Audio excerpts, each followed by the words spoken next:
à notre invité. Chez les GG, nous pensons comme Claudie. Malgré votre sincérité, votre bonne foi, vos détracteurs auront toujours la gâchette du mensonge facile. Alors avancez avec les grandes gueules de Radio Espace Guinée. Les GG ou le Temple du Savoir sur Adafo Média. Voilà, nous revenons dans ce studio et c'est un sujet que nous avons annoncé dès le début de l'émission, depuis donc ce matin. On y revient donc. La transition politique suit donc son petit bonhomme de chemin après la restitution des conclusions du dialogue conduit par Dr Makale et ses consoeurs. Finalement, les tiraillements continuent, bon train, évidemment, autour de la reprise ou pas d'un cadre de dialogue qui connaît l'absence d'un certain nombre d'acteurs majeurs. Et la situation ne se porte pas mieux, d'autant que certains d'entre eux, un grand nombre, et donc soit reclus ou en dehors du territoire guinéen. On aborde la question de la transition guinéenne dans son ensemble, dans la façon dont elle est conduite, pilotée par le CNRD. L'avis d'un des acteurs, celui de l'UFD, c'est bien Mamadou Badiko Ba, honorable Mamadou Badiko Ba, est notre invité de ce matin. Honorable, bonjour. Oui, bonjour, et merci pour votre invitation. Je suis obligé de vous demander tout de même la permission de vous présenter toutes mes condoléances pour le décès de votre collègue, notre cher Ahmed Kourouma. Vous savez qu'on a beaucoup bagarré ici, et vraiment c'est un grand regret qu'il parte si jeune. Et vraiment, paix à son âme et bon courage à vous. Merci. C'était de belles chicanes en tout cas, Ahmed. C'est la bagarre avec tout le monde, mais c'était assez intéressant de la voir. Merci. En tout cas, et Jacques, on va donc commencer cette interview avec vous. Alors, Monsieur Badiko, il y a eu plusieurs démarches, déjà plusieurs actes posés pendant cette transition. Le dernier événement, c'était bien sûr ce dialogue qui avait lieu en ville, donc dans un hôtel de la place. Est-ce que vous aviez pris part à ces discussions-là? Non, nous n'avions pas pris part. Et pourquoi? Nous avons expliqué les raisons. La première grande raison, c'est que nous n'avons pas été invités en tant que parti politique, acteurs de la vie politique guinéenne depuis 1990, à la loi fondamentale. Nous n'avons pas été invités puisqu'il paraît qu'il fallait être dans des coalitions. Et nous, à cette époque-là, n'étions pas dans les coalitions. Mais l'autre grande raison, c'est qu'on n'y croyait pas. Il y avait un nombre de faits qui montraient que tout ça n'était pas sérieux, qu'on n'était pas allé pour aborder à fond les problèmes sérieux qui réellement qui plombent la Guinée, qui l'ont amené à terre, et qu'il s'agissait juste de donner le change face aux menaces de sanctions de la CEDEAO. Est-ce que depuis l'arrivée du CNRD, vous avez participé à un rassemblement où il y a des acteurs politiques? Je veux parler des concertations, des assises, etc. etc. Est-ce que vous êtes allé quelque part? Absolument. Le fameux G58, qui était un grand rassemblement, même si c'était très hétéroclite, on y a participé. Et on a été également à la rencontre avec le ministère de l'administration, le ministre de l'administration territoriale, monsieur Mori Kondé, à l'époque où les concertations commençaient, après avoir rencontré avant le Premier ministre Mohamed Biavogui. Je dois dire qu'avec le ministre et ses collaborateurs, nous étions dans le cadre d'une petite coalition qu'on était en train de mettre en place. Le contact a été bien établi. Et même si après les Quand vous dites coalition avec les ministres et ses cadres, c'est vous, politique, et le ministre en coalition? Nous avions une coalition, oui, qui s'appelait. On était membre d'une coalition avec d'autres amis. D'autres partis politiques. Vous en avez oublié le nom, la coalition? C'est si vieux que ça? Oui, c'est trop vieux. Lorsque vous parlez. Mais je dois noter que le ministre avait été très ouvert. Il nous a communiqué un numéro de téléphone qui ne répond plus. Voilà. Lequel des ministres? Le ministre de l'administration territoriale. C'est tout lui, ça. Non, mais lorsque la plupart des acteurs parlent, M. Badiko, la plupart des acteurs parlent de rencontres récréatives aucun sérieux dans les débats, on n'aborde pas le problème de fond. C'est l'argument naturel que vous avez, vous n'en donnez pas vraiment la teneur. D'autres n'y participent même pas, mais déjà jettent le courroux sur leur rencontre. Non, je suis désolé. Nous n'avons pas dit que dès l'instant où nous ne sommes pas présents, que rien de sérieux ne peut se faire. Mais regardez les résultats du dialogue. On a noirci beaucoup de papiers, on a fait beaucoup de proclamations, mais est-ce qu'on a abordé le fond du problème de la transition? Selon vous, le fond, c'est quoi? Selon vous, les partis politiques, le fond, c'est quoi? Parce que j'ai l'impression que vous avez votre fond. Le doigt sur le phénomène de société qu'il y a dans la Guinée. La corruption, l'ethnicisme qui est là, qu'on ne peut pas voir.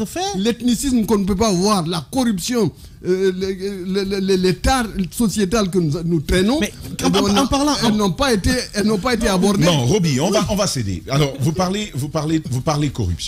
Oui. Qu'entendez-vous par là, finalement? Est-ce que c'est pas en train d'être corrigé? Ou est-ce que la corruption, de ce que vous êtes en train de voir, a encore de beaux jours devant nous? Malheureusement, oui. C'est tout à fait la vérité. C'est tous les jours qu'on entend le président de la transition lui-même, que nous avions interpellé en 2021, lorsqu'il a dit non, c'est pas la peine de déclarer les biens, mais on va jurer. On lui a dit, monsieur, vous vous amusez. Un malfaiteur, un bandit, un voleur, un détourneur de mauvaise foi. Il y a des bandits, des malfaiteurs, des détourneurs. Vous pouvez lui faire jurer tous les livres saints du monde, ça ne servira à rien. Que savez-vous de ce qui se passe concrètement, monsieur Ba? Que savez-vous? C'est pas nous, c'est lui-même qui dénonce, c'est lui-même qui dit que les gens continuent à détourner malgré le fait qu'ils sont jurés. C'est pas nous qui le disons. Et ensuite, on dénonce des premiers ministres à des antennes de vos confrères en montrant comment il est en train d'organiser son enrichissement illicite en fabriquant des textes pour son entreprise, et il ne se passe rien. Vous parlez de Goumou? Absolument. Votre confrère, M. Akoumba Diallo, a fait une dénonciation qui était circonstanciée. Est-ce que vous savez les dessous de cette dénonciation? On n'a pas entendu parler que M. Akoumba était traité au tribunal. Est-ce que vous savez les dessous de cette dénonciation? Eh bien, moi, je note qu'on n'a pas encore eu de tribunal pour juger entre eux.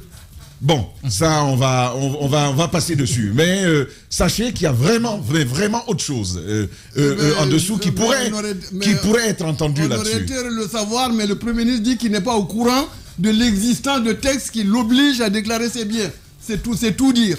Et ça, il l'a dit. Voilà, il l'a dit. Sans interprétation. Donc, en clair, vous avez l'impression aujourd'hui que la corruption est à un niveau qui n'a pas régressé par rapport au régime de M. Alpha Condé. Mais on n'est plus exactement dans le système kleptocratique qui prévalait avant le 5 septembre 2021, mais le chemin est encore très long pour éradiquer la culture de la corruption, la culture de l'appropriation du bien public. Et vous pensez que ça arrive comment? Vous pensez qu'on y arrive comment? En se claquant du doigt? Eh bien, ce serait quoi votre recette? En donnant des exemples. Ce serait quoi votre recette à vous? On n'a pas eu un seul jugement aujourd'hui sur la corruption, l'enrichissement des biens et la restitution et la restitution des biens. C'est pas vrai. Ah ben, c'est pas vrai. Il y a quelques jours, on a eu des jugements. Savez-vous? Il a reconnu mais on attend des milliers de milliards et des tonnes d'or. C'est ça qu'on attend.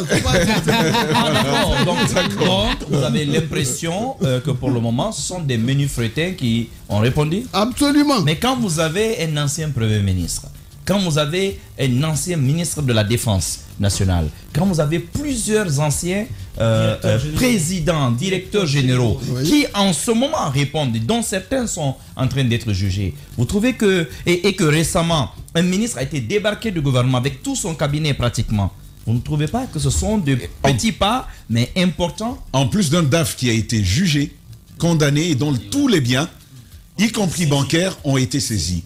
Ce n'est pas, pour vous, c'est toujours pas la bonne voie. J'attire votre attention sur le fait qu'on ne peut pas garder indéfiniment des accusés. Non, ça c'est un autre aspect qui est judiciaire. On viendra à ces aspects. La justice doit se donner les moyens de sa politique, d'appliquer le droit. Là, on est sur un premier aspect. On viendra à l'aspect justice. Pour le moment, nous parlons de lutte contre la corruption. Je vous comprends très bien parce qu'il y a un pont qu'on ne peut pas nier entre les deux. La justice est un maillon essentiel de lutte contre la corruption. Mais, Monsieur Badiko, est-ce que vous avez l'impression que les pas qui sont posés, je rappelais tantôt les détentions de pas mal de caïds de l'ancien régime, mais de personnalités aussi de ce régime. Au ministère, comment ça s'appelle, Les infrastructures. Les grandes vous avez gueules. 6 hauts cadres qui sont en ce moment à la maison centrale. L'ancien ministre lui-même débarqué et aussi poursuivi. Est-ce que vous n'estimez pas qu'il y a quand même des petits pas importants qui sont en train d'être posés dans ce Guinée, sens? nous vivons une gangrène. Il faudra bien plus que des petits pas. Il faudrait une amputation douloureuse? Oui. En commençant par où? Eh bien, en Mais commençant... qu'auriez-vous fait, vous, concrètement? En commençant par où? Concrètement, Non, on va l'écouter, Mohamed obliger Mara. tous les responsables qui ont une gestion du bien public à déclarer leurs biens officiellement. Oui, nous sommes d'accord. Et ensuite, à renforcer la justice. D'accord. Que la justice, comme ce qu'on a vu à l'abbé, on n'emprisonne pas les victimes des vols de bétail à la demande du voleur de bétail. C'est ce qu'on a vu à l'abbé. D'accord. Oui, donc il faut Ok. que nous ayons une justice très forte et que la population également participe au contrôle de l'action publique. D'accord. Je vous rappelle qu'ailleurs, vous avez quand vous entrez dans un bureau, on vous demande, il y a une boîte à idées où on vous dit est-ce que vous avez été bien reçu? Est-ce que quelqu'un vous a demandé de l'argent? Est-ce que vous avez été rapidement servi? Eh bien, il faut qu'on arrive à tout ça, que l'administration ne soit plus là pour elle-même, que ce n'est pas le peuple qui est à son service, c'est elle qui est au service du peuple. D'accord. Par rapport à la déclaration des biens, Oui. moi je suis bien d'accord avec vous. Dès le départ, on vous a Depuis entendu. longtemps, vous êtes d'accord on avec vous moi a là-dessus. Non, mais sur cette question, oui. Mais est-ce qu'aujourd'hui, c'est réaliste? Il y a quand même des cadres qui sont en fonction depuis plus d'un an. Si vous leur demandez aujourd'hui de déclarer leurs biens, ils pourraient y ajouter, en tout cas s'ils ont acquis des biens en un an, ils pourraient les ajouter sur ce qu'ils avaient avant. Mais écoutez, c'était trop facile. Vous asseyez sur un texte et vous dites après, il est trop tard pour le faire. Ça n'a pas de sens. Il n'est jamais trop tard pour bien faire. Il n'est jamais D'accord. trop tard. D'accord. Donc, ça, c'est pas, à mon avis, un argument. Alors j'ai quand même une question. Oui. J'ai une question à vous poser sur la question de la justice aussi bien que sur celle de la transparence et dans la gestion du denier public. Si l'on vous demandait de faire un comparatif entre ce qui se passait avant le 5 septembre et ce qui se passe aujourd'hui, c'est quoi votre regard? Ce sont quoi vos constats? Eh bien, l'histoire de l'humanité a eu un sens de marche. La prévarication, la corruption, la confiscation du bien public n'a pas d'avenir.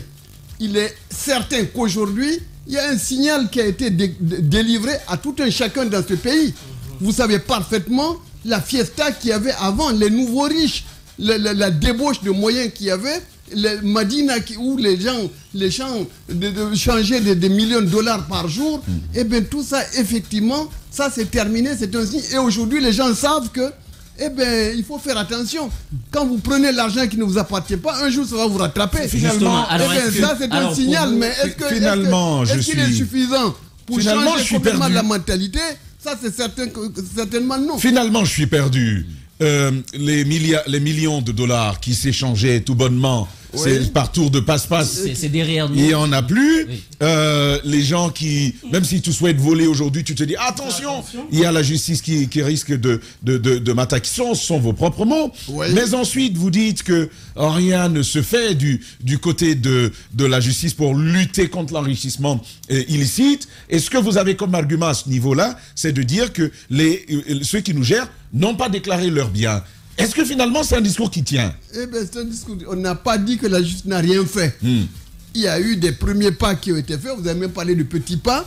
Mais je dis que ce n'est absolument pas suffisant pour arriver à éradiquer ce fléau où on a pillé la Guinée, où la Guinée est par terre aujourd'hui. D'accord. Diba, on enchaîne avec vous. Oui, on poursuit avec vous. C'est vrai, c'était la question de la justice, mais aussi de concussion, détournement et tout ce qui s'ensuit. On va revenir un peu à ce dialogue. Mais ça va, s'il te plaît, puisque restons sur ce créneau, tu veux, s'il te plaît. Dans cette lutte contre la corruption et les récupérations de biens de l'État, plusieurs acteurs politiques, quand même notables, ont été inquiétés. Certains ont vu leur maison tout simplement saisie, d'autres sont poursuivis devant la CRIEF. Quelle est votre lecture de cette actualité-là? Eh bien, c'est une leçon. Il faut qu'on soit tous responsables. Personne ne doit être au-dessus de la loi. Personne ne doit utiliser sa position pour acquérir des biens ou s'enrichir. ou qu'on crée des positions. C'est la leçon. Mais encore que la justice puisse le prouver. Eh bien oui, que la justice n'a qu'à se donner les moyens, elle peut le faire. C'est une question de volonté. Et est-ce que, comme d'autres acteurs politiques, vous avez l'impression que ce sont des procédures téléguidées par des mêmes politiques, que ce sont des procédures avant tout qui viseraient à éliminer de potentiels candidats aux prochaines échéances électorales? Eh bien, dans la mesure où il y a anguille sous roche, moi je ne peux pas décemment dire que c'est forcément des poursuites ciblées. Vous pensez qu'il y a anguille sous roche? Eh bien, dans le cas de quelqu'un comme Sidya Touré ou Cellou Dalein Diallo? Je dis qu'on n'entre pas dans les détails, moi on n'a pas les dossiers, mais je dis seulement à contrario. Moi je ne me donne pas un exemple, mais personne n'est venu me dire, monsieur donne ta clé, ou alors allons à la CRIEF puisque tu as détourné, ou tu as été ramassé. Oui, mais vous n'avez rien géré en Guinée. Vous avez passé votre vie au Cameroun. Mais il y a pire que ça. Oui, mais vous avez passé votre vie au Cameroun. Non, je suis là depuis 1984. Et personne. Mais sachez que les milliers de milliards distribués par Alpha Condé, les listes existent. Et que donc, si on veut... Attendez, qu'est-ce que vous voulez nous apprendre? Des milliers de milliards distribués par M. Alpha Condé. À qui? Au monde politique. Au monde politique. Attendez, pas à ces militants, aux acteurs politiques. Aux acteurs politiques, c'est connu. Allons-y, allons-y. Nous savions, nous savions pour l'argent donné par Dadis Camara à certains leaders politiques après les massacres du 28 septembre, mais vous nous apprenez que M. Alpha Condé a payé des hommes politiques. Mais le phénomène des valises à Sékou Touréa, tout le monde le connaît. Ah bah non, on vous en a proposé. Vous avez des éléments précis à nous donner ce matin? Moi, c'est pas nous qui gérons ça, mais renseignez-vous. Je dis que si on avait réellement été dans cette mamaya-là, eh bien, on aurait eu de quoi être... On vous en a proposé? Eh bien, il y avait pas ceux qui ont demandé ont eu. Donc, il suffisait de demander. Et est-ce que parmi ces gens-là, c'est ceux-là qui ont pignon sur rue, que l'on appelle les grands, entre guillemets, partis politiques? Est-ce qu'il y en a qui en font partie? Mais je vous rappelle que le président Alpha Condé avait entrepris de reformer, comme il dit, le monde politique et de fabriquer de nouveaux politiciens. Alors, ce sont de nouveaux politiciens, pas les anciens. Je vous rappelle. Et ça ne peut pas se faire comme ça. Monsieur Ba, à moins que ça doive commencer aujourd'hui, nous savons que vous êtes un homme qui s'assume pleinement et qui dit les choses comme il les pense. C'est ce que nous attendons, ce que nos auditeurs et les Guinéens qui ont eu l'habitude de vous pratiquer attendent de vous. Permets, Mohamed Mara, permets que je termine. Voilà, donc c'est ce que l'on attend de vous. Et si quelqu'un veut nous poursuivre, on est là, je peux justifier mais tout ce qui m'est passé entre les mains depuis que je travaille en 1965. Voilà, donc on va aller pas à pas, vous nous dites, et on attend confirmation de vous. Premièrement, le professeur Alpha Condé a distribué des valises d'argent à des acteurs politiques guinéens. C'est bien ce que vous nous dites. Des opposants? Oui, on le dit. Des opposants? Eh bien... Des opposants à lui. Mais assumez-vous, vous l'avez dit. Donc des opposants. Bien entendu. Et même si vous ne pouvez pas nous les révéler, est-ce que les signaux qui sont parvenus jusqu'à vous, dans ce sens-là, sont très sérieux? Vous pensez que c'est très crédible que ces gens aient pris de l'argent avec lui? Oui, j'y crois fermement. Non, mais on va pas le... Mais je vous rappelle que des valises d'argent ont été envoyées au Fouta, par exemple, dans les mosquées et tout ça. Et ces valises d'argent dans des mosquées. À M. Ba Ousmane? Moi, je n'ai pas de nom. Il faudrait que vous en ayez, sinon finalement... Parce qu'il était le seul allié de M. Alpha Condé. Non, il y en a d'autres. Ah oui? Il y en avait... Qui d'autre était allié à lui? Il y avait Mokhtar. Eh bien, moi, je ne suis pas un procureur. Mais on me le demande. Monsieur Mokhtar Diallo, d'accord, avec sa fameuse... Mais c'est des faits connus du public. Oui, mais allez-y, ce n'est pas tout le monde qui le sait. Est-ce que c'est connu? Moi, par exemple... Donc concrètement, vous dites ce matin que les poursuites qui sont engagées sont justifiées parce que les gens ont pris de l'argent. Mais on vivait dans un Mali criminel. On a confisqué le bien public. Est-ce qu'on est le dernier pays de la terre pour rien? Est-ce qu'on est dans le pays le moins développé, le plus misérable, le plus corrompu de la terre? Ce n'est pas par hasard. C'est à cause de l'élite. Mais en plus, là-dedans, on a détruit toute la basse Guinée ou la haute Guinée aujourd'hui. Il n'y a plus d'environnement, vous ne pouvez plus faire de l'agriculture, vous ne pouvez plus faire l'élevage, vous ne pouvez plus faire la pêche. tout ça, ce sont les élites guinéennes qui sont partagées. On y reviendra, mais on ne vous demande, permet Mara, on ne vous demande pas d'être un procureur ce matin. Votre devoir aussi, c'est d'alerter, c'est d'éduquer les citoyens dans les choix qu'ils doivent faire. C'est le sens de votre présence. On ne va pas vous laisser là-dessus. Qui a reçu une valise de la part du professeur Alpha Condé? Demandez à Séoutoya, il prenait même des vidéos. Quand il donnait les valises, il donnait des vidéos. Ah oui? Au cas où les gens oubliaient qu'ils ont pris l'argent. Est-ce que c'est vrai? Est-ce que c'est vrai que certains de ces demandeurs de valises sont tombés dans les fleurs? C'est-à-dire de Sékou Touréa. Est-ce que parmi eux, quelqu'un est tombé en rasant les murs? Est-ce que parmi les gens qui sont arrivés, est-ce que l'un d'entre eux est tombé dans les fleurs à Sékou Touréa? Les alliances conclues par Alpha Condé, c'était à coups de milliards. D'accord. On va avancer, Djiba, avec vous. Alors, on va parler de ce dialogue. Il y a eu tout récemment un dialogue en Guinée. Vous n'avez pas participé à cette rencontre. D'abord, quel est votre avis sur les conclusions de ce dialogue et qu'est-ce que vous pensez de ce cadre? Ce dialogue n'avait rien de différent de tout ce que nous avions vu depuis le 5 septembre 2021. Les rencontres nationales, les dialogues, les assises nationales, ça n'a absolument rien de différent. Ce n'est pas ça qui va résoudre les problèmes de la Guinée. Les problèmes de la Guinée n'ont pas été cités dans ces documents. C'est quoi ces problèmes? Eh bien, le problème, d'abord, comme on a dit, l'appropriation du bien public.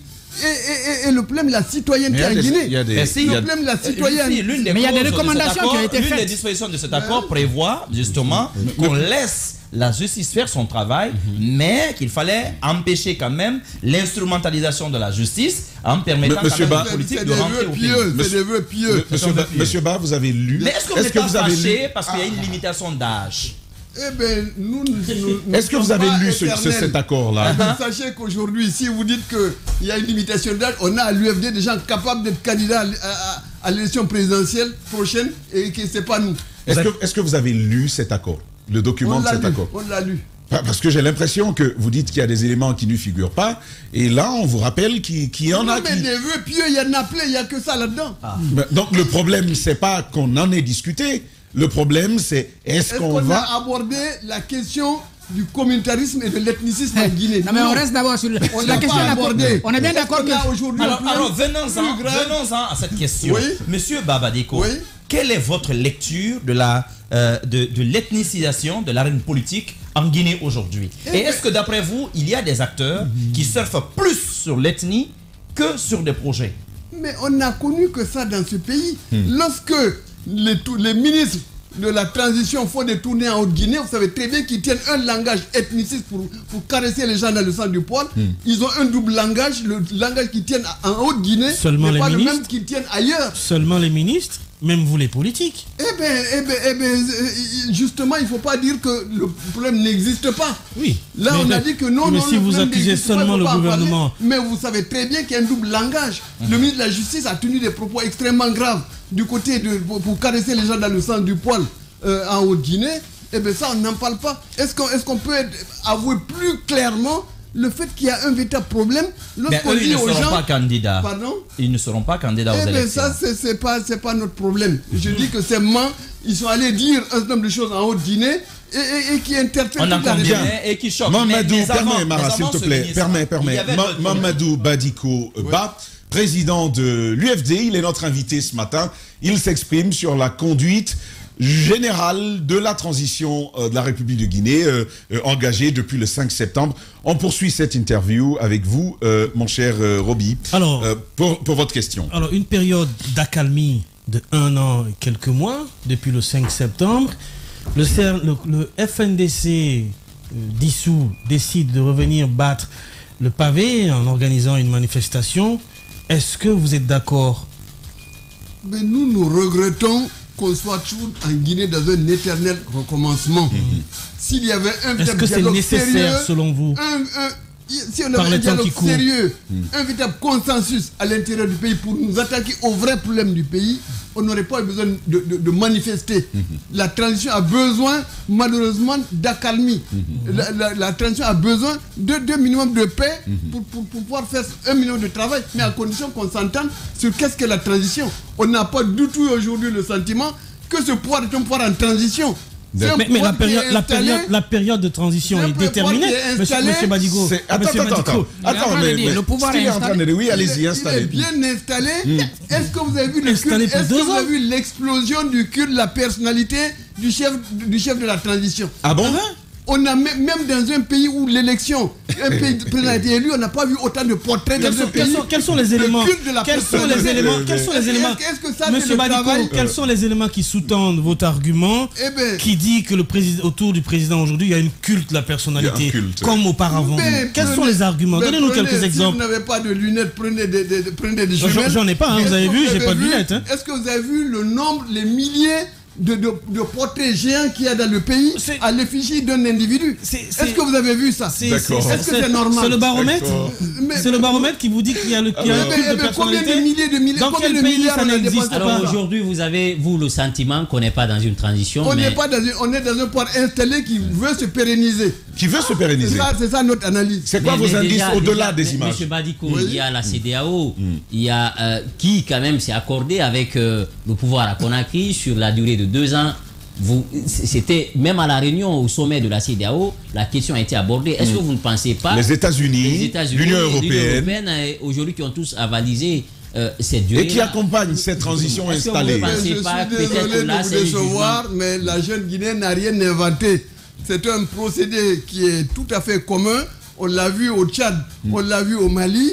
Ce n'est pas les organismes interafricains ou autres qui peuvent y faire quoi que ce soit. On prend des engagements sur les 2 ans. Et puis à l'approche, on va dire, mais vous-même voyez que ça ne tient pas. Donc le président a dit qu'il n'est candidat à rien, vous n'y croyez pas? Eh bien, on va juger au fait. Vous n'y croyez pas? On va juger au fait. Mais encore une fois, lorsque on vous publie un chronogramme de recensement qui va jusqu'à août 2025 avec une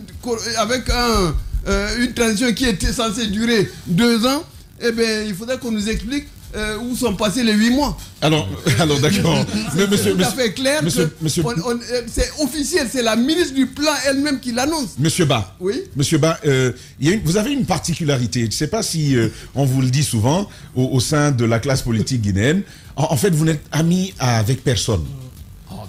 Vous tapez sur l'opposition, vous ne donnez pas votre langue au chat. Ça, c'est depuis toujours. Vous faites plus ou moins cavalier seul. Je vous pose la question, êtes-vous un frustré? Qu'est-ce que les gens vous ont fait? Je suis tout le contraire de frustré. En fait, je pose la question en vertu du temps que vous avez. Je fais des choses qui m'intéressent sur le terrain. Et si je meurs aujourd'hui, je mourrai en souriant. D'accord, parfait. Jacques Léoine. Moi, je voudrais vous ramener sur la question de l'ethnie. Oui. Vous avez dit qu'elle n'a pas été suffisamment abordée. Et j'ai cru vous entendre par le passé faire une proposition. Vous pourrez dire non si ce n'est pas le cas. Vous étiez en train de dire que peut-être cette question peut être résolue de manière politique en procédant, n'est-ce pas, à une présidence tournante. C'est de vous ça? La régionalisation avancée.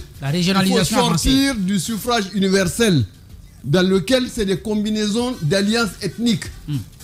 1 contre 3, 3 contre 1, 2 contre 2. Il faut qu'on sorte de ce partage du pouvoir entre des élites de régions. Il faut qu'on fasse un pouvoir régional avec des régions qui ont exactement les mêmes droits et les mêmes devoirs. Alors concrètement, comment ça peut se faire? Qui sera le président? Comment on va l'élire? Et quels sont les pouvoirs qui seront en dessous? Eh bien, il faut d'abord casser complètement l'absolutisme du pouvoir central. Et pour ça, avec des députés élus, 40 députés par région, qui élisent au plus de 2 tiers un président, un vice-président, et qui désigne le Premier ministre et le président de l'Assemblée, eh bien les pouvoirs seront absolument équilibrés et on va se concentrer enfin sur le développement du pays et non pas sur le partage du gâteau. 40 permets Jacques, tu vas avancer. 40 députés par région. Oui. Ça se fait comment? Sur la base de quoi? Il y a des régions, permettez-moi, il y a des régions plus peuplées que d'autres, il y a des régions plus larges que d'autres. Mais pourquoi ce taillage? Justement, puisque tout le problème ici, c'est d'avoir appliqué, chers compatriotes, la démocratie du nombre. La démocratie du nombre, c'est au nom de ça que tous les partis ethno-régionalistes sont fondés aujourd'hui. Si vous cassez ça, vous remettez tout à égalité. Et c'est le développement régional. S'ils sont plus nombreux, s'ils sont plus riches, sont plus intelligents, sont plus beaux, ils n'ont qu'à le monter en développant leur région, en servant d'exemple aux autres. Et dans la solidarité avec toutes les autres régions. Un député, ça ne développe pas. Vous dites les 40 députés, sa proposition c'est de dire les 40 députés élisent le président. Voilà. Et puis choisissent le vice-président et puis le premier ministre. Et c'est eux qui gouvernent. Oui, mais en réalité, vous permettez aux ethnies les plus grandes, les plus nombreuses. En réalité, ce système va permettre plutôt aux ethnies les plus numériquement fortes de désigner sempiternellement le chef de l'État guinéen. Mais une quest les minorités et qu'est-ce qu'on ferait des minorités? Non, chaque région n'a que 40. Voilà. Chaque région n'a que 40. Si vous mettez 160 députés avec les 2 tiers obligatoires pour faire une élection, eh bien c'est de la combinaison dont vous parlez. Il n'y aura pas de laisser pour compte. 2 tiers. Mais vous savez qu'on s'allérait carrément dans une forme d'instabilité institutionnelle qui n'est pas absolument pas.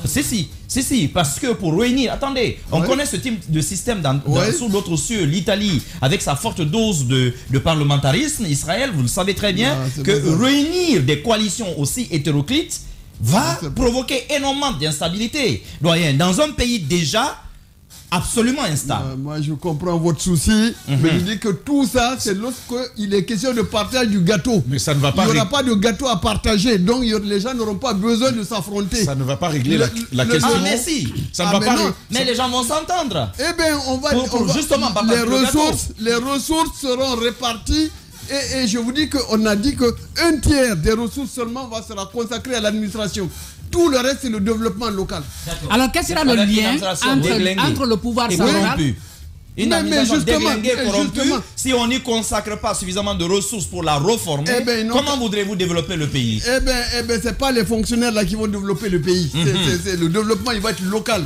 Bien, c'est question des autres. Oui, allez-y. Active le micro. Monsieur le Président, est-ce que vous ne pensez pas déjà, c'est vrai qu'à un moment, on parlait de régime hyper présidentiel, où il y a le pouvoir exécutif est assez fort. Est-ce que vous ne pensez pas, au lieu d'aller vers une telle proposition qui peut aussi avoir des conséquences à la longue, c'est de revoir un peu le système politique dans lequel on est, c'est-à-dire que réduire un peu les pouvoirs de l'exécutif, renforcer celui du Premier ministre, mais également renforcer le pouvoir des autres institutions, d'où en tout cas ce serait aujourd'hui la rectification institutionnelle. Est-ce qu'il ne faudrait pas centrer le débat au niveau de la séparation nette des pouvoirs au lieu d'aller avec une telle proposition? Eh bien, le problème fondamental que nous avons, c'est cet état complètement, absolument incroyable qui écrase le pays et qui absorbe toutes les ressources du pays. C'est ça le vrai problème. L'État est au service de lui-même, il n'est pas au service du pays. Et que donc, le fait de faire cette régionalisation va permettre réellement de faire en sorte que les fonctionnaires soient le contrôle. Vous êtes sûr de l'autorité locale. Mais qui va gérer les régions? Parce que vous avez parlé des députés, mais vous ne nous avez pas parlé des exécutifs régionaux. Un exécutif régional en veillant à ce qu'aucune minorité ne soit opprimée. Mais les exécutifs régionaux seront désignés comment? On nomme les gouverneurs ou ils seront élus eux aussi? Eh bien, il faut les élire. Mais je veux dire que moi, les députés, c'est pour le pouvoir central.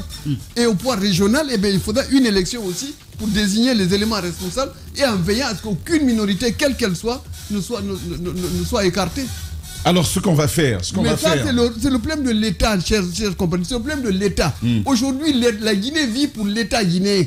La Guinée ne vit pas pour le peuple de Guinée, c'est ça, c'est tout le problème. On abordera ces questions sur le service de l'État aux populations. On abordera également la question de la justice, si vous voulez, et vous avez certainement suivi la tournée du ministre de la Justice à l'intérieur du pays. On reviendra là-dessus avec vous, et pourquoi pas on vous posera la question de Nanfo Diaby. Vous connaissez qui c'est? Absolument, je suis la question. D'accord. Et je dis que c'est très important qu'on sorte réellement de l'extrémisme religieux. Savoir que nous sommes dans une république. Ah, vous avez tapé dessus. On n'est pas dans une république islamique. On n'est pas dans une religion d'État. Chacun est libre de croire ou de ne croire à ce qu'il veut. Tout ce qu'on demande aux gens, c'est de ne pas faire réellement de la coercition, de ne pas faire de la propagande religieuse extrémiste qui amène à des affrontements. Mais est-ce que vous savez qu'il y a des gens qui prônent la guerre sainte aujourd'hui dans le pays? Dans les mosquées, vous avez des gens qui nous disent carrément que la guerre, c'est un devoir. Et pourquoi ceux-là, on ne les attaque pas? Est-ce que si le jour où ce Namfo Diaby va dire mais prenez les armes pour aller imposer votre volonté, eh bien on dira mais il faut l'arrêter immédiatement pour ça. Mais dès l'instant, la liberté de religion, la liberté de croyance doit être garantie. Chacun doit pouvoir exercer la religion ou la non-religion de son choix. S'il veut être réellement non-croyant ou un païen ou autre, il doit être libre de le faire dès l'instant où ça n'impacte pas le droit des autres citoyens. Et ça, je dis que c'est très grave ce qui se passe puisque on est en train de vouloir faire le lit de l'extrémisme religieux et de l'arabisation forcée. Ça, c'est très important. On va y revenir. On aura encore quelques minutes ensemble pour achever ce bout d'interview que nous avons commencé. Restez avec nous, continuez de réagir et lisez votre mur d'aujourd'hui. On va se retrouver derrière avec Aïssatou Sané dans 10 minutes. Radio Espace, les grandes gueules. Leur spécialité, c'est la démesure totale. Tant qu'ils ne changeront pas, nous ne changerons pas non plus. Les grandes gueules, à suivre tous les jours sur la radio d'opinion. Radio Espace. Toute dernière lecture, Tamba. Allez-y, madame. De Diallo Alseni Omo qui dit bonjour les grandes gueules et un bonjour à Sané. Je veux demander à M. Badiko pourquoi fait-il la politique? Et s'il devait un jour apporter des voix à un leader, lequel serait-il? La question vous est adressée, Monsieur Badiko. Mara, est-ce que vous pouvez activer son micro? Juste pour répondre à la question. Pourquoi faites-vous de la politique? Si vous deviez apporter votre soutien à un candidat éventuellement qui ne serait pas vous, ce serait qui? Eh bien, ce serait un militant de l'UFD dont on est certain qu'il va travailler dans l'intérêt du pays et qu'il est prêt à rendre compte de tout ce qu'il fait et d'être sous le contrôle de la population et qui, le moment venu, peut se retirer si jamais ses résultats ne sont pas considérés comme corrects. Et qui peut se soumettre à la justice sans dire que c'est un règlement de compte. D'accord, Et ça, à l'UFD, on les a. Essayons cette autre alternative. Nous sommes au deuxième tour, il n'y a pas l'UFD, et puis vous êtes appelé à choisir entre Cellou Dalein Diallo, Sidya Touré, Lansana Kouyaté, Dr Kaba, Faya Milimouno, Ali Ouba par exemple. Vous choisiriez qui de ces personnes? Je suis désolé, vous faites de la politique fiction. Oui, c'est bien le sens de la question. Eh bien, on n'est pas d'accord avec cette démarche. Vous nous ramenez en 2010, lorsque c'était des regroupements ethniques. Il n'y a rien d'ethnique dans la question que je pose. Pardon, mais il n'y a rien d'ethnique. Vous avez bien choisi tout à l'heure votre candidat, qui est de votre parti. Oui. Ce n'était pas de la politique fiction à ce moment? Non. Et maintenant que je propose des noms, ça devient de la fiction. Eh bien, peut-être qu'on n'a pas fait le tour de tous les candidats. Il y en a beaucoup. D'accord. Je pense que c'est clair. Il y a trop plein. Et puis il y a Dr K qui a lâché la chose. Je vous pose la question. Vous avez réalisé au Cameroun, c'est ça? Vous êtes investisseur au Cameroun? Je suis désolé, les gens font des attaques personnelles, mais totalement, c'est des calomnies. La première case que j'ai construite, je l'ai construite en Guinée. D'accord. La deuxième à Conakry. On a fait à Gbangwadou, grâce à l'accueil de nos frères de Kisidougou, une plantation de 200 hectares de palmiers à huile. En 1995, cette plantation est encore là. On a élevé du bétail dans la région de Soya, à Berthéa. Quand vous dites moi, avec mes enfants. D'accord. Eh bien, on a fait cet élevage à Soya. Ensuite, on a fait une école expérimentale à Kindia, dont tout le monde connaît les performances et qui est devenu aujourd'hui un modèle de l'éducation en Guinée. Eh bien, aujourd'hui, nous nous déployons sur le terrain également dans notre préfecture à Dalaba. On n'a pas besoin. Parfait. On n'a pas besoin d'un. Vous avez donc une histoire. Eh bien, je dis qu'il y a même un jeune homme qui s'est permis de dire que c'est Alpha qui a fait de moi quelque chose. Un jeune homme s'est permis de me dire ça. Ça vous fait mal, hein? Ça fait très mal. Parce que justement, c'était une calomnie qui montrait que la haine qu'il pouvait avoir contre nous. Et ça, c'est pas normal. Il faut que les gens se renseignent. Bien, Aïssatou Sané, merci. Merci. Jacques, tu peux te réveiller. C'est-à-dire qu'il a l'impression qu'il ne fait plus partie de l'émission. Voilà, Diba qui va reprendre sa place, Roby aussi. On va faire cette virgule comme on a l'habitude. Et on reprend notre interview là où on l'a laissé. Chez les GG, nous pensons comme Claudie. Malgré votre sincérité, votre bonne foi, vos détracteurs auront toujours la gâchette du mensonge facile. Alors avancez avec les grandes gueules de Radio Espace Guinée. Les GG ou le Temple du Savoir sur Adafo Média. Bien, nous revenons en studio et pour poursuivre cette interview, vous suivez l'actualité, Monsieur le Président. Vous savez qu'il y a quelques jours, Mara va vous aider. Vous savez, voilà, c'est bon. Vous savez qu'il y a quelques jours, le ministre de la Justice, des Droits de l'Homme et des Libertés civiques était à l'intérieur du pays. Il a fait une longue tournée. Qu'est-ce que vous retenez de ces passages, de ces déclarations, mais aussi de la démarche qui rencontre des citoyens en présence de juges, en présence de magistrats, en présence de comment on appelle, de sages, qui les entend et qui apporte les réponses qu'il a. Il parle aussi politique. Mamadi Doumbouya, pour lequel il demande à Cancan de se montrer ouvert, accueillant, réceptif, pour en faire leur fils comme ils en ont fait par le passé pour Alpha Condé. Eh bien, moi, je pensais vous avoir donné mon opinion là-dessus. Le ministre Charles Wright, il a tout à fait le droit. Vous avez parlé de non-faux. Là, on ne parle pas de non-faux. Non, on parle de il a toute la démarche. Le droit de faire des tournées dans le pays et de voir ses services et autres.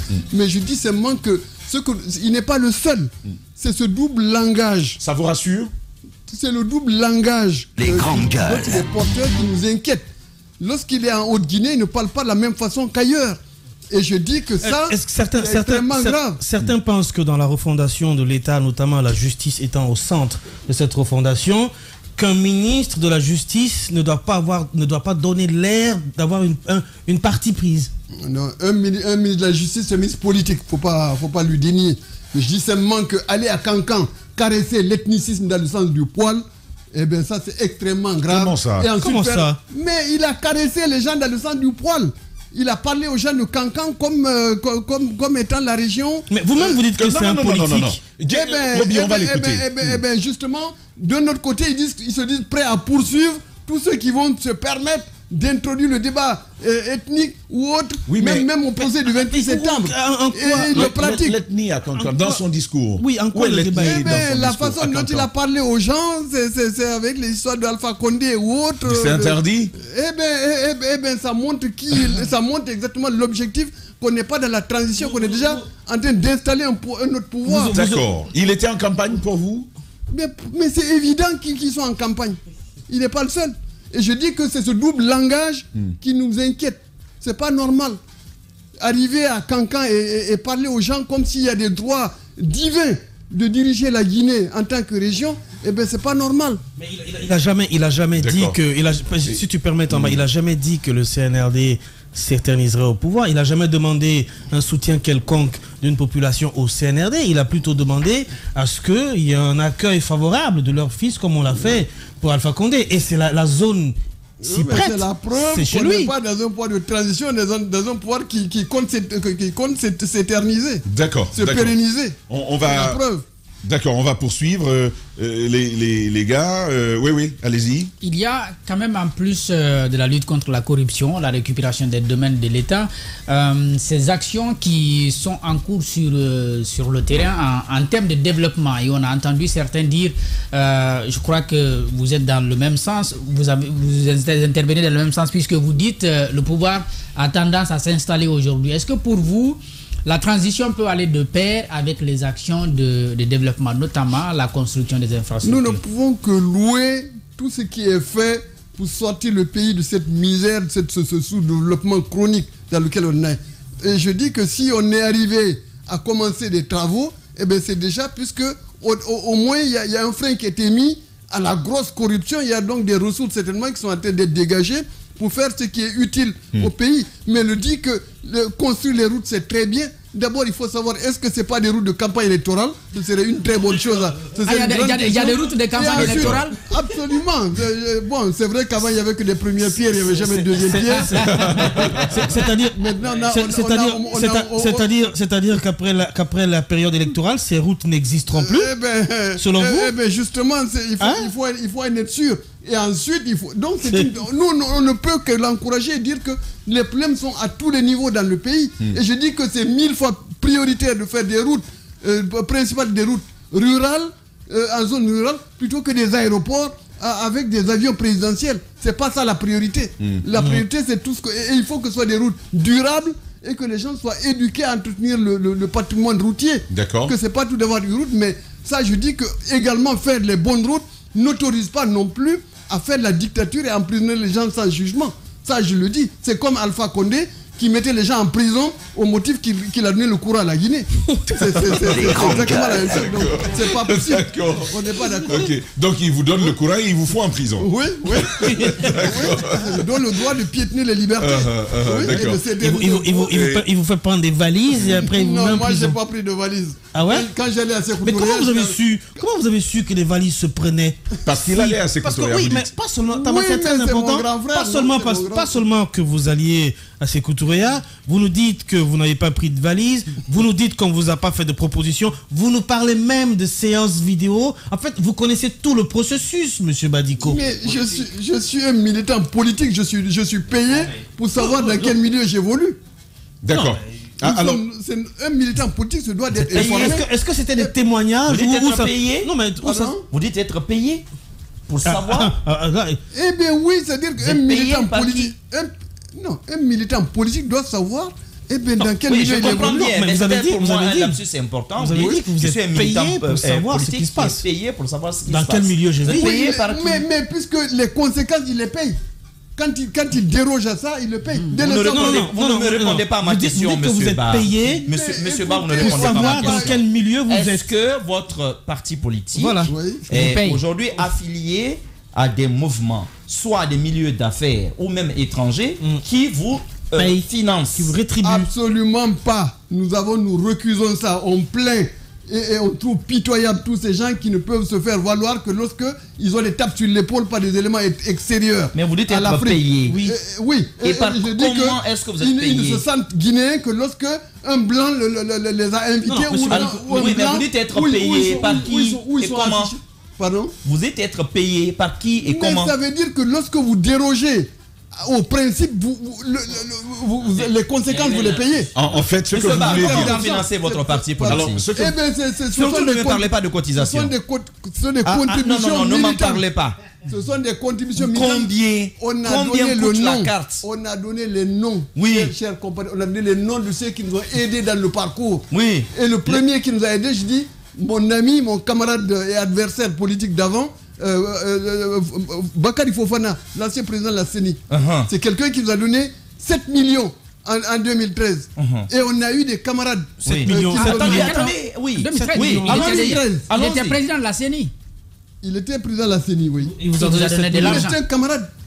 Il m'a aidé fraternellement. D'accord. Après, M. Fofana. Eh bien, on a eu Bori Diallo de Afribon qui a fait sa contribution. On a eu Mohamed Alpha Bari. Et lui, il avait payé combien? Eh bien, il nous a donné 3 millions. D'accord. Et c'est avec ces maudites sommes-là que vous financez, nous avons financé avec l'UFD. nos propres ressources. Nous avons financé toutes nos actions avec nos propres ressources. Et on ne doit rien à personne. Ces ressources, c'est quoi? Parce que ce ne sont pas ces cotisations-là. Ce sont des ressources propres des militants et des responsables que nous sommes. D'accord. Alors, moi, je veux vous envoyer sur un autre sujet cette fois. Oui. C'est le recensement général de la population et de l'habitat. Oui. Vous en connaissez le montant? Le budget 331 total? milliards. Oui. Vous n'êtes pas choqué? Eh bien, normalement, si c'était réellement pour un véritable objectif économique et de renforcement de l'appareil d'État, mais il n'y aurait pas de problème. Mais on a dit que ça, c'est déjà pour faire avaliser le fait que les 2 ans de transition, c'est pas possible, c'est du pipeau.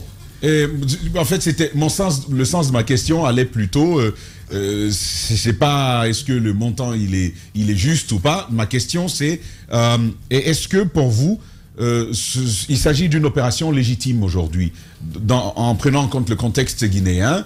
Est-ce que vous pensez que c'est bénéfique d'avoir un tel processus, un recensement général de la population et de l'habitat?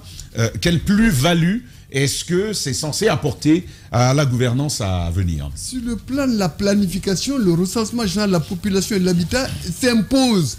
Mais tout ce que nous déplorons, c'est que l'opération qui est tout à fait légitime et juste et politiquement, économiquement, socialement justifiée, va servir à faire traîner la transition, à faire en sorte que le colonel Mamadi Doumbouya termine le mandat d'Alpha Condé, puisque c'est apparemment l'objectif qui est poursuivi. C'est 2 ans d'opération. Apparemment, c'est l'objectif qui est poursuivi. C'est 2 ans d'opération tout au plus. Laquelle? Le recensement général de la population. Mais vous avez mal lu, mon cher, c'est au mois d'août 2025 que les résultats seront terminés. Ça, c'est d'après la ministre elle-même. Donc, il va donc se poursuivre. Oui, d'après. Au-delà de la transition.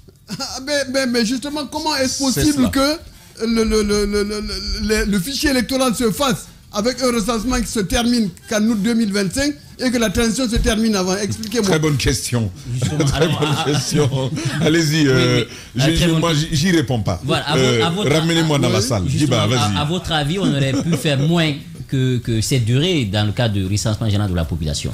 Il fallait séparer l'opération de recensement général de la population qui est un travail de longue haleine d'un pouvoir élu, d'un pouvoir institutionnellement accepté et qui peut le faire dans la durée. Alors que là, on a balancé ça comme étant un gadget permettant de faire traîner la transition. De faire un glissement, à votre avis? Pardon? D'aller vers un glissement? Mais c'est clair. Et vous parlez de CEDEAO. La pauvre CEDEAO, vous savez très bien qu'elle est extrêmement divisée et qu'elle est pratiquement sous les influences les plus néfastes de l'extérieur et qu'elle n'a aucun moyen de contrôler Vous êtes sûr, mais pourtant, le dialogue que les autres acteurs politiques sont en train de réclamer, ils veulent un dialogue sous l'égide de la CEDEAO. Eh bien oui, mais nous... je ne comprends plus. Voilà, vous allez comprendre lorsque vous saurez que c'est la CEDEAO également qui a patronné le dialogue de Abuja et de Ouaga en 2009 et qui a amené le président Alpha Condé au pouvoir. C'était un crime de le faire. La CEDEAO était dans son rôle. Mais le problème de la CEDEAO, c'est qu'elle est sous des influences diverses et qu'on vous a donné, on a dit et redit que c'est la CEDEAO qui a patronné le coup de force électoral du président Alpha Condé en 2010. Alors, 2020 non, 2010 à travers le groupe international de contact qui était piloté par Bernard Kouchner. Mais vous ne pouvez pas dire qu'il n'a pas été élu quand même. Et l'assassin Compaoré. Alors, dans le cas d'espèce, quelle est la marge de manœuvre des politiques aujourd'hui? Eh bien, elle n'existe pas puisque justement, donc le problème, nous on n'est pas armés. Quelqu'un vous dit, moi je ferai ce que je veux, mais ce qu'on peut leur dire, la sagesse leur impose de dire qu'ils ne peuvent pas réinventer la roue de l'histoire. Prendre le pouvoir par la force, le garder par la force, eh bien ça ne marchera pas. Oui, c'est ça. Oui, justement. Si tant est que c'est cela leur intention. Voilà, quelle est la marge de manœuvre de l'opposition aujourd'hui au cas où? Il ne s'agit pas de tenir les grands discours, ça ne marchera pas. Des institutions sérieuses qui nous sortent de ces partis ethnicistes ou régionalistes, où ces campagnes électorales à milliards, où il faut se compromettre avec même les trafiquants de drogue pour faire les campagnes électorales ou vider les caisses de l'État. Mais de qui parlez-vous? Qui se compromet avec l'argent de la drogue? Quel est ce leader? Lorsque vous faites les campagnes électorales comme on en a connu, donc c'est l'argent de la drogue. Tous les moyens deviennent bons pour certains. Vous parlez de qui par exemple? Eh bien, on n'a pas de campagne en fanfare. Vous parlez de qui? Eh bien, un exemple. Tout le code électoral guinéen contient un texte précis qui dit que les moyens consacrés à la campagne électorale sont contrôlés. Est-ce que jamais ça a été fait? C'est pas ça la question. Si. C'est pas ça ma question. Ma question c'est de qui parlez-vous en parlant de ce type de campagne-là? Eh bien, allez en Guinée-Bissau, qui est le même modèle où on avait même assassiné des candidats. Non, vous répondez pas à ma question. Est-ce que alors, les candidats guinéens sont financés à partir de Bissau? Lorsque le système le permet, lorsque le système politique à mettre en place le permet. Vous parlez de Cellou Dalein Diallo? Avec une trop grosse campagne, c'est ce que vous dites? Eh ben, Ou de est-ce que non. Maintenant, je vous pose la question. Est-ce qu'il est le seul? Et les autres candidats? Vous ne me posez pas de questions, moi je vous pose des questions. Eh bien, moi, et dans votre rôle, est-ce que vous parlez de Cellou Dalein Diallo? Il a accepté à demi-mot, il dit et Alpha Condé. C'est ça? Oui. Cellou et Alpha? Eh bien, mais et s'il y a alors? Est-ce qu'ils ont... Oui, voilà. Tous ces gens-là ont touché à de l'argent sale pour financer leur campagne. Je dis, mais aucun d'eux n'a déclaré ses biens. Donc, je ne peux pas... Vous aviez déclaré vos fonds de campagne? J'ai déclaré les biens. Nous n'avons jamais vu cette déclaration, monsieur. Allez à la Cour constitutionnelle, on a déclaré... Elle n'existe plus non plus, cette Cour constitutionnelle. Elle n'existait même pas à l'époque.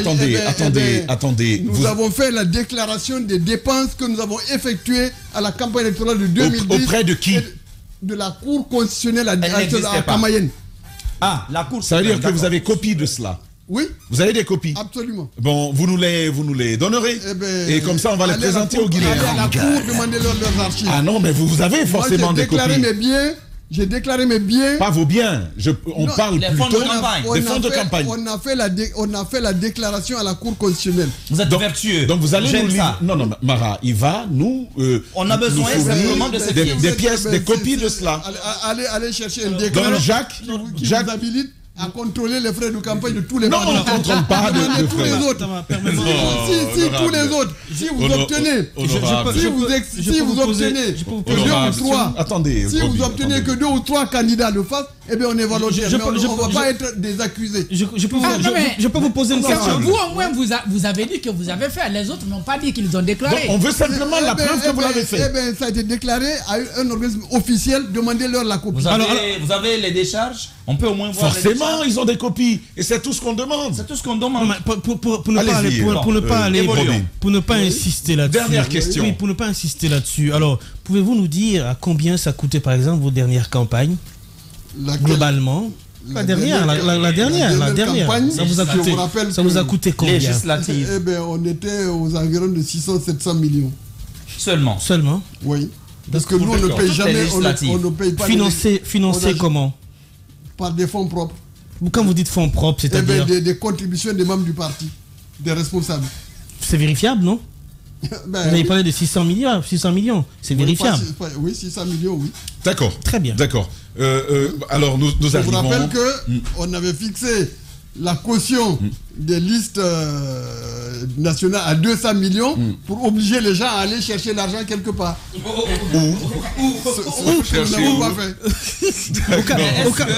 C'est les narcotrafiquants. Vu que vous-même, vous ne mettez pas autant d'argent, est-ce que cela n'explique pas finalement que vous n'ayez jamais pu engranger un important suffrage aux élections en Guinée? Parce que vous reprochez aux autres, en fait, vous leur reprochez d'être trop riches. Oui, mais c'est le système corrompu ethniciste dans lequel nous ne sommes pas. Donc on n'a jamais fait de campagne en disant nous représentons telle région. Mais en fait, pour nous puisque nous sommes de telle région, jamais. L'autre question, ce serait de dire est-ce que vous ne dépensez pas autant que les autres parce que tout simplement vous savez que vous n'aviez pas de chance face à des mastodontes comme Cellou, comme Alpha, comme Sidia. On ne s'est compromis avec personne. On n'a pas pris de l'argent à qui que ce soit pour faire ce que nous avons fait. J'ai très peur. J'ai très peur pour vous parce que vous-même vous dites que des vidéos existent. Est-ce que vous n'avez pas peur que des vidéos un jour sortent? Eh bien, j'espère surtout qu'elles vont se dépêcher de sortir. D'accord. Alors, j'espère qu'elles vont sortir. Alors, ce que l'on va faire, honorable, nous arrivons à la fin. Est-ce que notre jeu habituel, il est prêt? Mohamed Diaby, le oui ou non. Voilà, on va aller à cette petite rubrique dans un instant avec la régie. Voilà la rubrique oui ou non, c'est maintenant. Les grandes gueules, la minute oui ou non. Un feu roulant de questions avec une seule réponse possible. Oui ou non. Langue de bois, s'abstenir. Alors, on vous pose une question et vous n'avez que 2 ou 3 options. Vous répondez soit oui, dans le cas de l'affirmative, non, dans le cas de la négative, et vous dites joker si vous ne souhaitez pas apporter de réponse. Une seule fois joker. Une seule fois, voilà. On commence avec vous, Diba. Oui ou non, la moralisation de la vue publique est une réalité aujourd'hui? Joker. Oui. Vous avez vite grillé votre joker. Jacques. C'était l'unique. Allons-y. Vous n'avez qu'un seul joker, c'est terminé. Hein? Oui ou non, vous êtes opposé à la transition actuelle parce qu'on ne vous a pas fait appel? Non. Roby. Je vais vous citer 3 noms et vous allez me répondre par oui ou non. Oui ou non, Sidia, Selou ou Kouyaté ont pris de l'argent avec Alpha Condé pour financer leur campagne. Vous n'avez plus de joker. Vous n'avez hein. plus de joker. Hein. C'est du oui ou du non. Je ne peux pas répondre. Ça y est, vous l'avez choisi vous-même. Quand vous utilisez votre joker. D'accord. C'est plus proche du oui ou plus proche du non? C'est à eux qu'il faut poser la question. D'accord. Alors, Mohamed Mara. vous avez tellement dénoncé l'ethnie et je suis totalement en phase avec vous sur cette question-là. Oui ou non, Alpha Condé, c'est le Dalé Diallo, Lansana Kouyaté, qui d'autre? Sidia Touré. Sidia, dans une moindre mesure, ont surfé sur l'ethnie pour continuer à se maintenir en politique en Guinée. Absolument. Oui. C'est le système qui le veut ainsi. C'est le système qui le veut ainsi. On va à cette autre rubrique, c'est le jeu de photos. Je vous explique le principe tout à l'heure. Les grandes gueules. Le jeu des photos. Une perception, une idée, un mot. Pour définir un leader d'opinion. Une personnalité politique guinéenne. On vous donne le nom d'une personnalité guinéenne de la société civile ou même une personnalité politique. Le principe, le voici. Vous nous dites ce que vous pensez de la personne. Ne nous dites pas qui est la personne, quelle est sa fonction. Dites-nous plutôt ce que vous pensez d'elle. On va donc commencer avec vous, mon cher Roby. Le colonel Mamadi Doumbouya. Eh bien, nous avons eu de très bonnes dispositions avec lui. Au début, quand il est arrivé au pouvoir, il a posé un nombre d'actes et on le lui a dit, mais on n'a pas manqué de lui dire qu'il sera jugé au résultat et qu'on ne veut pas de 4e transition. Que pensez-vous de lui? C'est ça la question. Que pensez-vous de lui? Eh bien, on n'a pas d'opinion particulière sur lui. On le jugera et on le juge aux actes. Et les actes que nous avons vus aujourd'hui. Aucune opinion. On va avec vous, Mara. Monsieur Amadou Riba Baouri. Eh bien, je vous rappelle qu'on a fondé ensemble l'UFD en 1991-92 et qu'après, nos chemins ont totalement divergé et on se retrouve de temps en temps, mais on n'a plus rien à voir ensemble. Que dites-vous de lui qu'il est? De l'homme. Que pensez-vous de lui? De l'homme politique qu'il est. Eh bien, c'est un homme politique avec lequel on ne s'est pas entendu. C'est pas la réponse. Ce que vous pensez de lui. Qu'est-ce que vous pensez de lui? Mais si, je vous dis. On sait que vous ne vous êtes pas entendu. On ne sait pas. Ce n'est pas là. Pour nous, c'est du passé. On l'a assumé. Il est là encore. Feu Alpha Ibrahim Sow a payé de sa vie les problèmes que nous avons eus avec M. Baouri, je vous le rappelle. Oui. Oui, il est mort dans le chagrin, la misère et presque la persécution ici. Et à cause de tous les problèmes que nous avons eus avec notre ami, ancien ami. Persécuté par qui? Pardon? Qui l'a persécuté? Feu Ibrahim Sow. Il était persécuté par qui? Tout le milieu ici l'a persécuté. Quel à milieu? cause de, mais le milieu dans lequel on était ici en 2005. Lequel? Mais le milieu politique, le milieu intellectuel, tout le milieu de nos amis. Baouri était-il si puissant pour retourner tout le milieu politico-communautaire contre lui? Il avait ses ressources. J'ai l'impression en fait que... Est-ce que finalement... vous êtes vous êtes quand même très, très fort, monsieur Badiko, pour décider de venir dans un studio et décider de garder le silence. Oui, absolument. Eh ben, si vous Normalement, on vient pour dire des choses, mais vous êtes venu pour ne pas les dire. Mais est-ce que j'ai pas répondu à toutes vos questions? Mais vous en insinuez beaucoup quand même aussi. En donnant votre langue. Allez-y, vous me mon demandez cher. parfois d'occuper un rôle qui n'est pas le mien, je ne suis pas un procureur. D'accord, allez-y. Allez-y. Le Et président... je ne suis pas un mouchard, on n'a jamais été un mouchard. Oui. Ouais.